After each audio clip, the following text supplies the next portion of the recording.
I'm back in a wet market here in Nanning, China. This is where people figured that the COVID-19 started. Unless you're a conspiracy theorist like Pompeo or Trump, then you think it started in a bio lab of some sort. But the reason I'm here is the news about India. India has about the same population, maybe a little bit less than China, but not much. And up until like a month ago, they had it under control, like China has it under control right now. Don't want to get run over.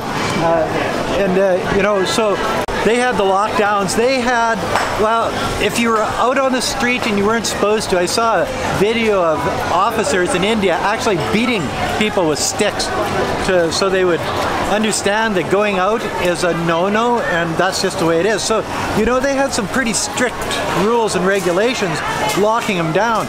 And I think that's what the moral of this video is here today, is China has really strict regulations, quarantine.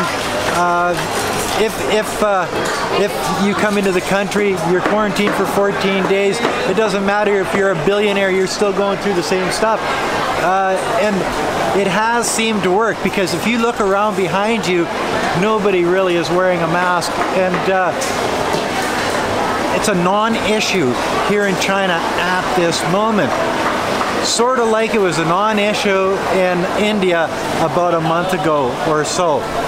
So we can never really let our guard down. We have to keep vigilant.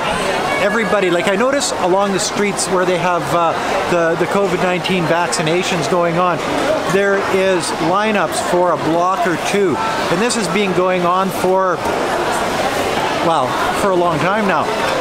To date, I think there was 249 million people vaccinated in China so far. And I know you're going to say, Gweilo, have you been vaccinated? No, I haven't, because we haven't really worried about it that much. It's just one of those things that it really doesn't, it's not a big issue here in China at this point. So, no, the answer is no, I haven't been vaccinated, but we are looking at getting our vaccinations here very shortly. I've got a trip up north coming up on the 12th to the 15th, and then I think we might be off to a couple of far away places that you guys have been waiting for Gweilo to go. So it should be an interesting month of May here. So as we travel around, you have a little bit better chance of catching something. You're in planes, trains, and automobiles. You're meeting people in different parts of the country that you've never met before. So it's one of those things that, yeah, I should have a vaccination. I should have already got it. Maybe before I leave, I will. But the numbers in India, they figure they can count 300 new cases a day, 300,000 new cases a day for the last over a week. So, and they say that's probably low. They probably think it's closer to 500,000 cases a day. They've just gone over 200,000 deaths in India, and they estimate by August that they're going to be looking at about 1 million deaths.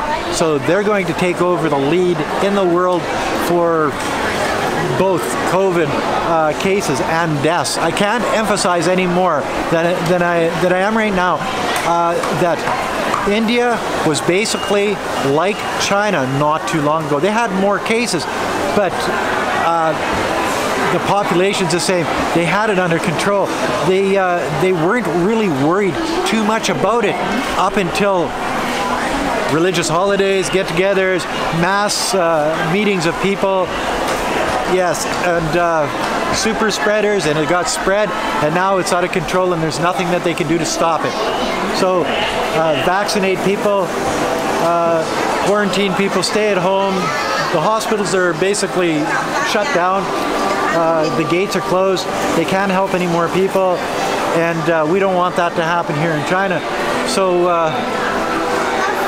got our fingers crossed here, guys, because if it ever did get into the population of China like it has in India, we'd be in big trouble, and I don't want to see that happen. I think that we've done enough work here in China that you know, we basically eradicated it. Well, me, I helped a lot.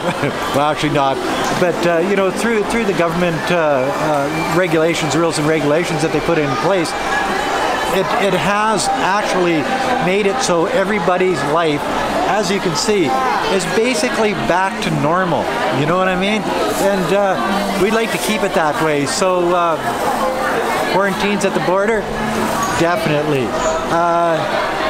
Having all the medical staff in all of the hospitals across China tested every 2 weeks. So as long as they're testing the staff at all of the hospitals across China every 2 weeks, I think they'll get a handle on it, because if it rears its ugly head in any of the areas around China, because they're testing all of the nurses, the doctors, the administration, the cleaning staff, everybody every 2 weeks. It's a good policy, eh? Maybe if they did that in India, it would have put up that little canary in the coal mine type of thing, and they would have seen it coming before it actually came. So it is a difference between India and China when it comes to the COVID-19 epidemic, pandemic, whatever you want to call it. Well, night and day, I tell you, because one of the things that you'll notice when I'm walking through a wet market here in mainland China is that I get followed by all of these pretty girls. I go this way. You go that way? Okay, you can go that way. The difference between China and India is night and day. With India, they've got problems. They've got massive COVID-19. In China, none. The odd spackling here and there, but it all comes from outside the country. So in India, yes. I've been around hospitals the last little while, just for the fact that I've been doing a video on an online hospital type thing for the hospital actually, and I noticed that a lot of people aren't even wearing masks over there. They're supposed to, but they're not. You know, so it's really a no-brainer here in China. That said, guys and girls, it can rear its ugly head here, just like it did in India too. 1.4 billion population in both countries. It wasn't long ago that India figured that they had it under control, and they didn't. Now, you know, they had these mass religious things that they were doing, super spreader sort of get-togethers, and it made a big difference. Is every wet market a super spreader event? Actually, it could be, you know what I mean? People aren't wearing masks. Well, some people are. This lady here is.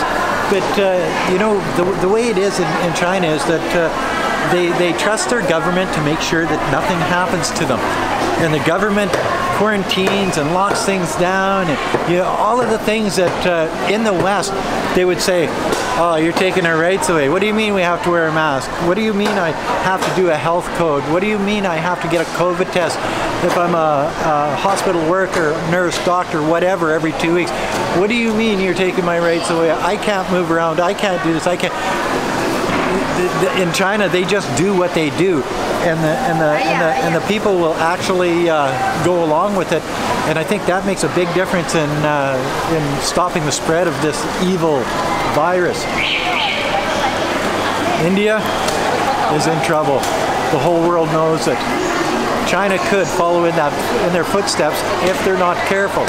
If they let things happen like India did, China could be the next. There's no ifs, ands, and buts about it. And if it ever got into the mass population of China, because of the number of people per square meter here, because there's a lot of people in China, we would be in trouble. And even though we know that there's a risk here in China of this, yet we end up at the wet markets in droves to get our fresh veggies and our fresh meats. Yes, all different types of veggies and meat that are slaughtered today and eaten today.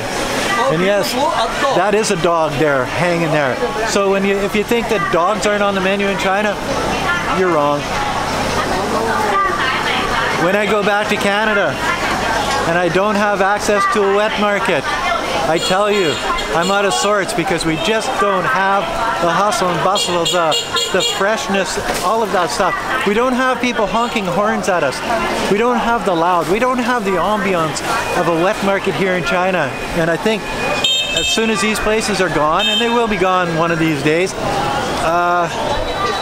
another thing in history will be terminated, and it will be a sad day for somebody like me, because I know that all of the stuff that we get here is fresh, fresh, fresh. And inexpensive too. Like seriously, it is so cheap. So anyway, that's another video from Gweilo 60. If you like this video, you know the score. Like, comment, subscribe, push that share button. Don't forget to resubscribe. Don't forget to hit the bell. And whatever you do, don't forget to put a couple bucks in the children's Patreon account. It's for a good cause. Thanks for watching. Bye now.